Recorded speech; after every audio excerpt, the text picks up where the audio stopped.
Everyone, आज हम पढ़ेंगे 10th क्लास की poem, third poem a tiger in the zoo. This poem is written by Leslie Norris. ये poem किसके द्वारा लिखी गई है? लेस्ली नॉरिस के द्वारा। लेस्ली नॉरिस इस पोइम के अंदर क्या बताती है कि एक ऐसा टाइगर जिसे जू में बंद किया गया है। एक दिन पोइटस रात के समय में जू में एक टाइगर को देखती है और वहाँ वो एक कंपैरिजन करती है, तुलना करती है कि पोइट के नेचुरल हैबिटेट का, उसके प्राकृतिक आवास का और उस जगह का जहाँ पर टाइगर को एक सेल में, एक पिंजरे में बंद करके रखा गया है। पोइटस को उस टाइगर पर बड़ी दया आती है। पोइटस बताती है कि वो टाइगर उस समय बहुत गुस्से में है, लेकिन गुस्से में होते हुए भी वो शांत है, क्योंकि वह उस समय कुछ नहीं कर सकता है। वह पिंजरे में ही थोड़ा बहुत घूम लेता है, इसके अलावा वह कुछ नहीं करता है। तो पोइटस ने बताया कि इस टाइगर को तो एक जंगल में होना चाहिए था और जंगल में किसी हिरण के शिकार का इंतजार होना चाहिए था। यानी पोइटस बताती है कि ऐसे टाइगर को एक जंगल में छुपकर बैठना चाहिए और वहाँ पर इसे एक हिरण का शिकार करना चाहिए था, लेकिन इस टाइगर को तो कहाँ, एक पिंजरे में लाकर खड़ा कर दिया गया है। लेकिन उस टाइगर को अब जो विजिटर्स वहाँ पर आते हैं उनके अंदर कोई इंटरेस्ट नहीं रहा है। वह सारा दिन उदास पड़ा रहता है और वह उन विजिटर्स की तरफ कोई भी ध्यान नहीं देता है। वह रात के समय सिर्फ आकाश की तरफ देखता रहता है, स्टार्स को घूरता रहता है अपनी चमकती हुई आँखों से। यहाँ पर उसकी बेबसी नज़र आती है। ऐसा ही हम इस पोइम के अंदर पढ़ेंगे। आइए स्टार्ट करते हैं। अ टाइगर इन द जू। First stanza. He stalks in his vivid stripes. He mean वह। He वह कौन? टाइगर। किसके बारे में पढ़ रहे हैं हम? टाइगर के बारे में। यानी he वर्ड किसको रेफर कर रहा है? टाइगर को। स्टॉक मीन होता है धीरे धीरे चलना, मूव स्लोली। स्टॉक मीन्स धीरे धीरे चलना। In his vivid strips. vivid means गहरी, स्ट्रॉन्ग, ब्राइट। स्ट्रिप्स पट्टियां, यानी उस टाइगर का जो स्ट्रक्चर है उसका वर्णन किया गया है कि अपनी धारीदार पट्टियों के साथ वह धीरे धीरे चलता है। द फ्यू स्टेप्स थोड़ी सी दूरी तक। Of his cage, cage mean पिंजरा, अपने पिंजरे में।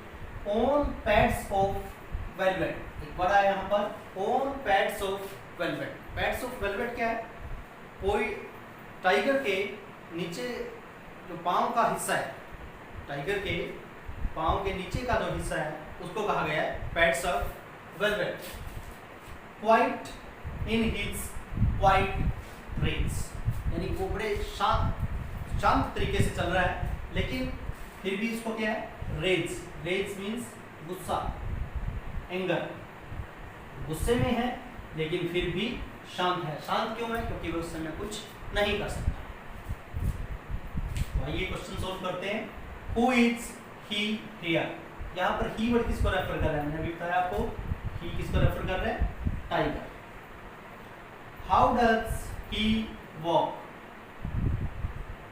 ही वॉक्स।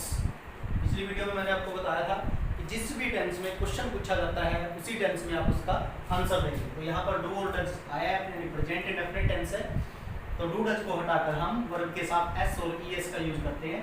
ही वॉक्स, कैसे चलता है वो? He walks very slowly and quietly. Very slowly and quietly. What emotion does he show? कैसे इमोशन इसके? यानी जो टाइगर है वो, उसका मूड कैसा है इस समय? तो हमें पढ़ा भी, ही इज क्वाइट रेज। हम क्या लिखेंगे? ही इज इन एंगर, वह अभी गुस्से में है। बट क्वाइट, लेकिन फिर भी शांत है। गुस्से में है लेकिन फिर भी शांत है। What does pads of velvet means? Pads of velvet mean क्या होगा? Soft part under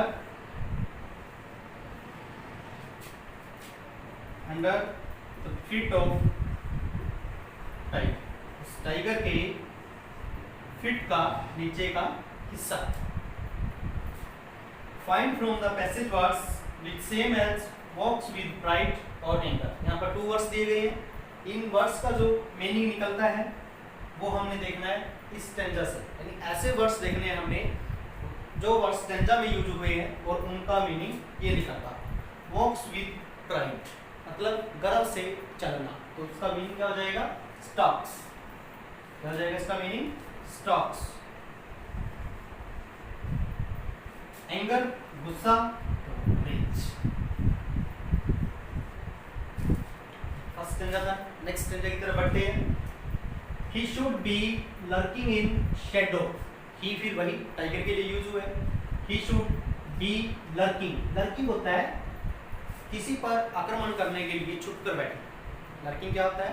किसी पर आक्रमण करने के लिए छुप कर बैठना, यानी lying hidden. Lying hidden, छुप कर बैठना, to attack, अटैक करने।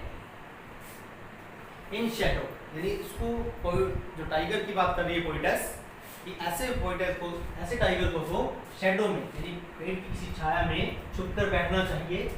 Sliding through long grass, sliding होता है सरकना, मूव करना, उसको तो लंबी लंबी घास के अंदर से धीरे धीरे सरकना चाहिए। नियर द वाटर होल, किसी भी पानी के स्थान के पास। Where plump deer pass, plump होता है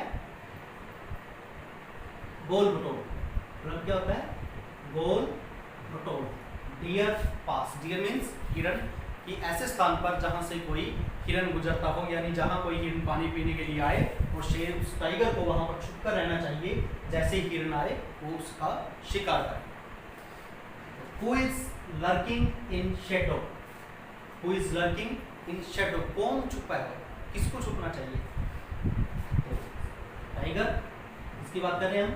The tiger is lurking in shadow. How should he walk through grass? कैसे चलना चाहिए उसको घास के अंदर से? तो he should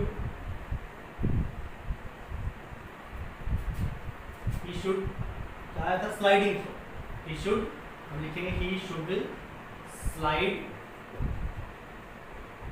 through the grass.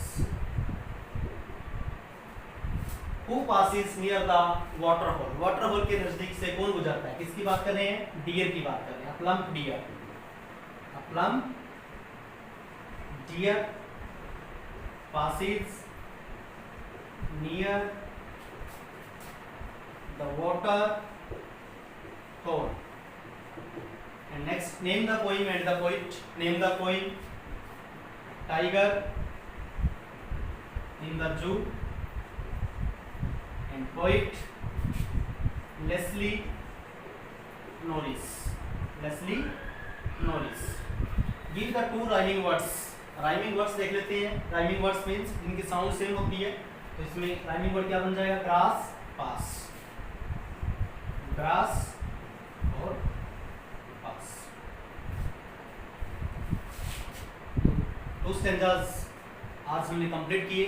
3 stanzas और हैं इस पोएम के, वो हम नेक्स्ट वीडियो में करेंगे। आई होप आप सभी को समझ आया होगा। Thank you very much.